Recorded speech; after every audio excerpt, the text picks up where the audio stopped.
যাবে সোনারি ভুবন ছেড়ে তোমাকে চলে যেতে হবে।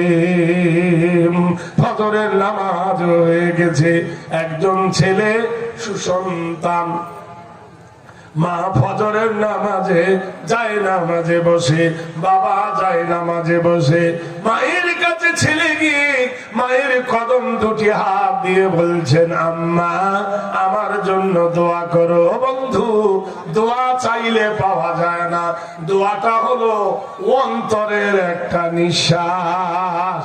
দোয়াটা কি? অন্তরের। এ ভাই দোয়া করো, দোয়া করো, দোয়া এমনি বার হয়? মানুষের আদেল ইনসাফ ইখলাস ব্যবহারে মানুষের অন্তর থেকে একটা দোয়া বেরিয়ে যায়। এই দোয়াটা সব থেকে দামি। আর হুজুর দোয়া করলে মাওলানা দোয়া করুন, ওটা দোয়া নয়। দোয়া একটা প্ল্যাটফর্ম, নিঃশ্বাস।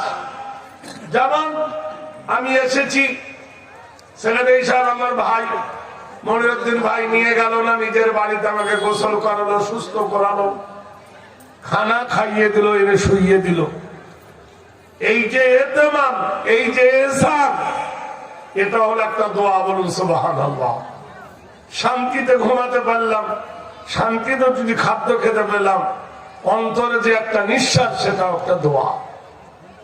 মায়ের কাছে বলছে না গো মা,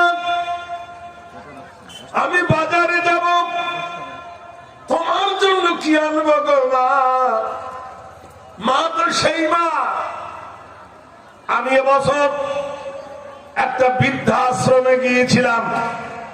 প্রতি বছর বৃদ্ধাশ্রমে আমার জলসা হয়।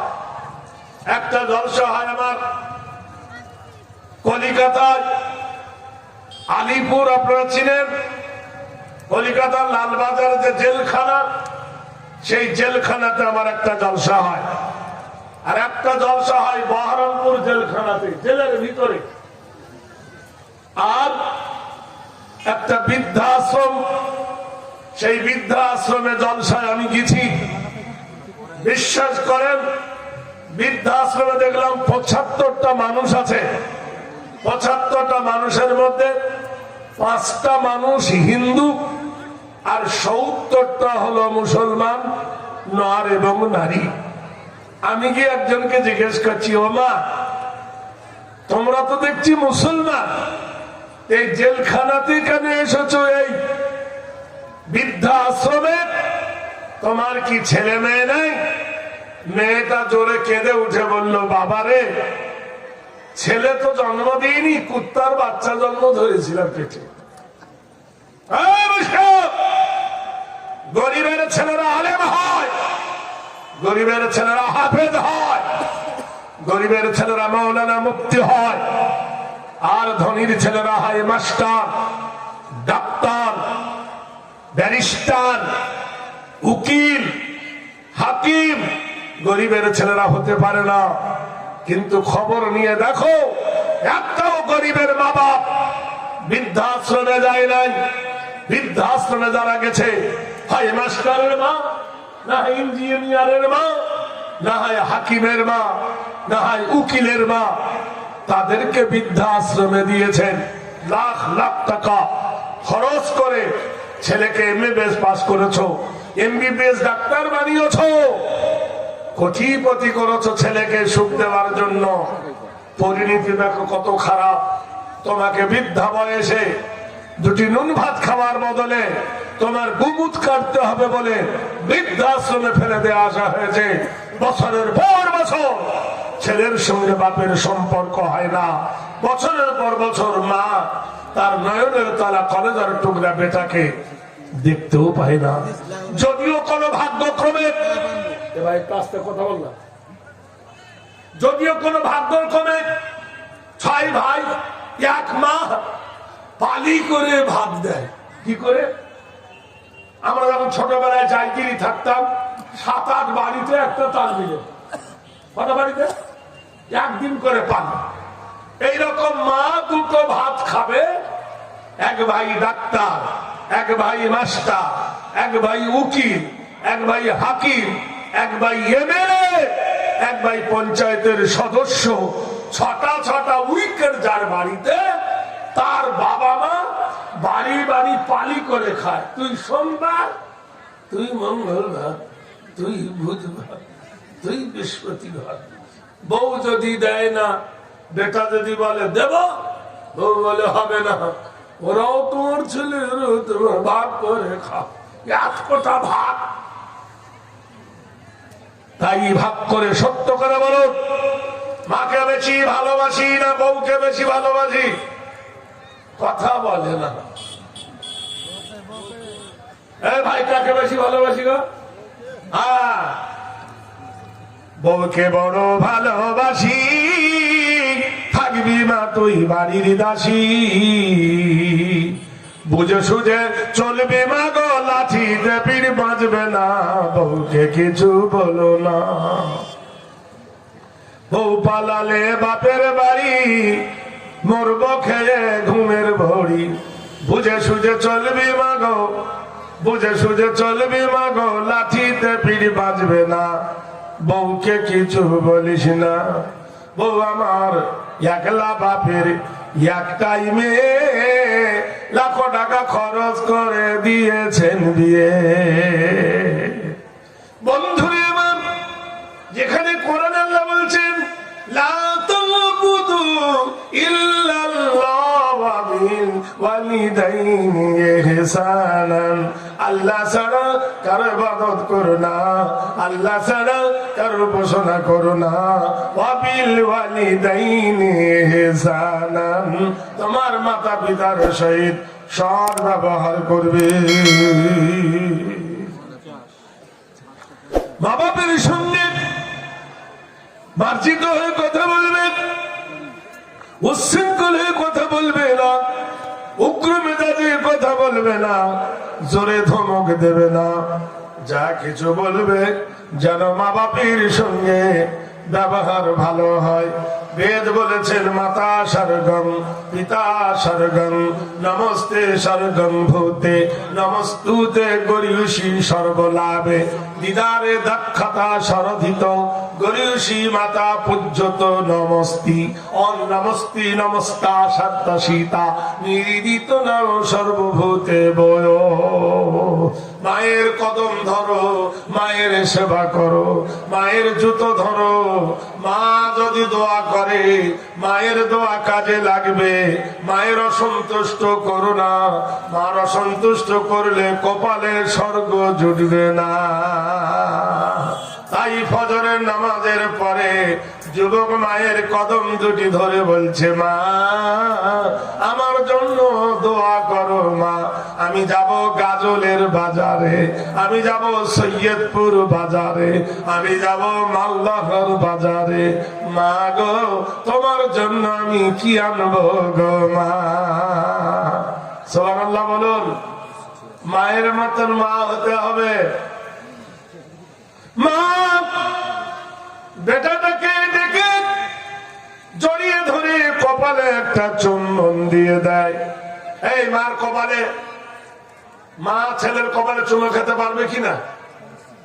ভাই বলুন।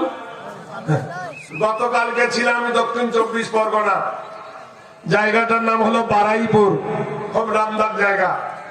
বিরাট স্কুল মাঠে জলসা।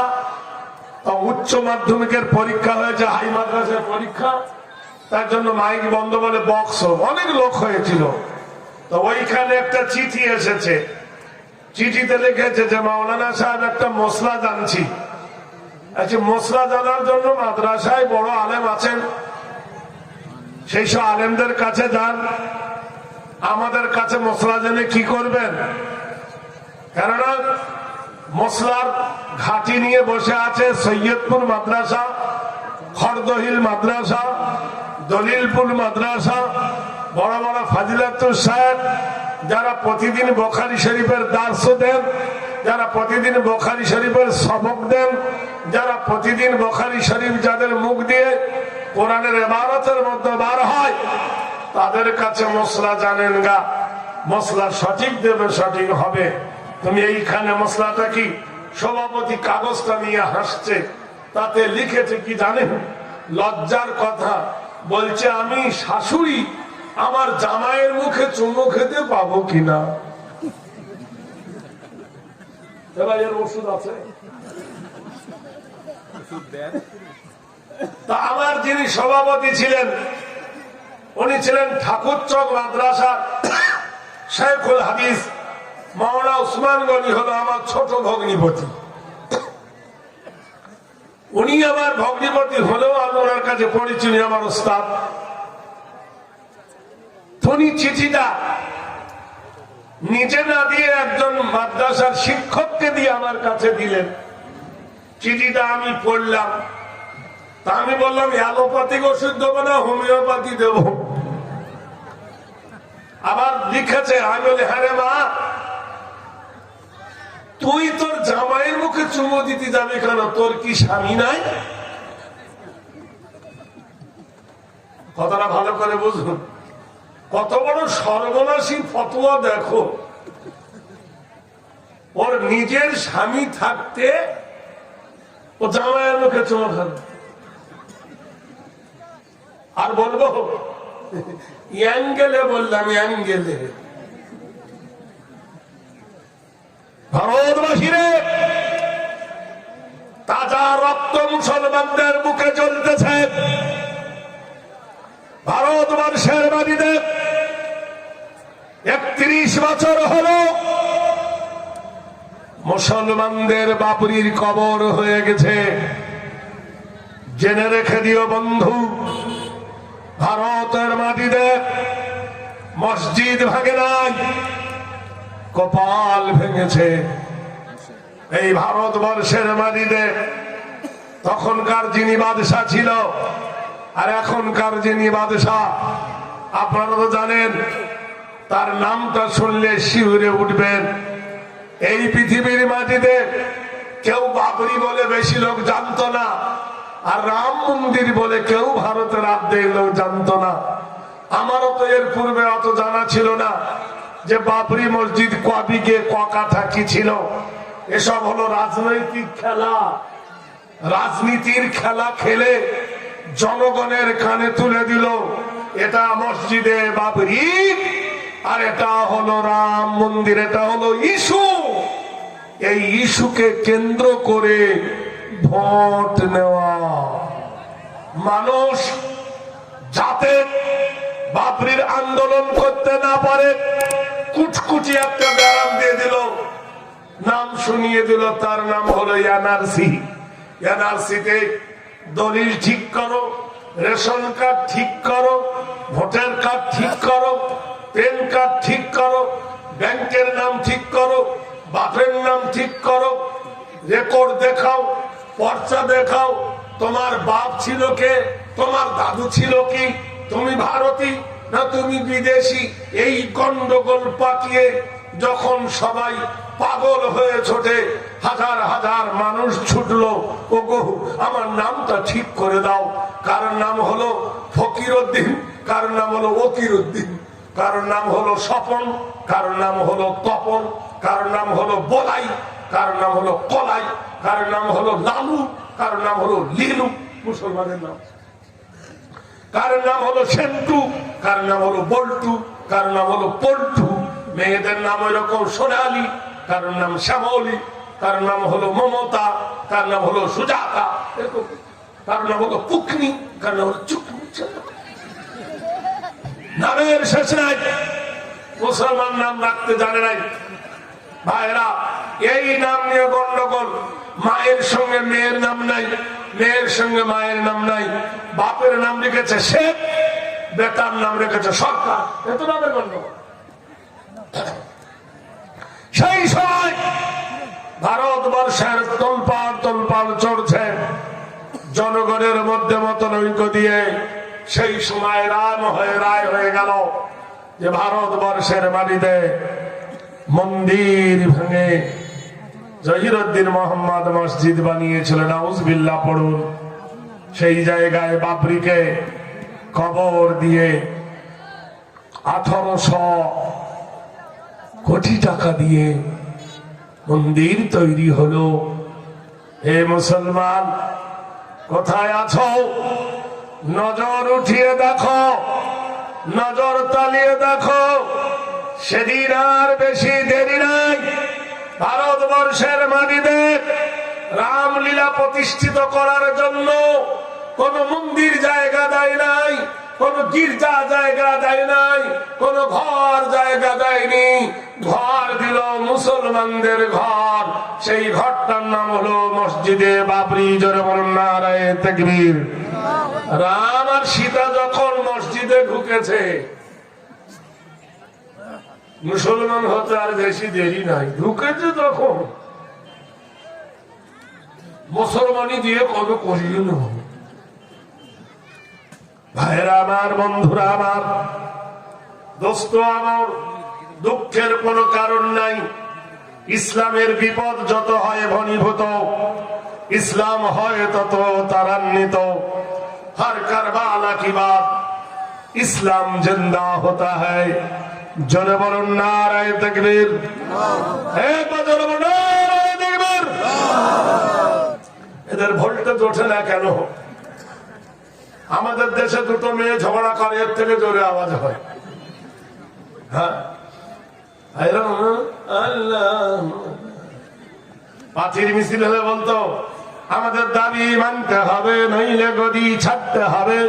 আগামীকাল ট্রেনের চাকা ঘুরছে না, ঘুরবে না, সেদিকে খুব আছে।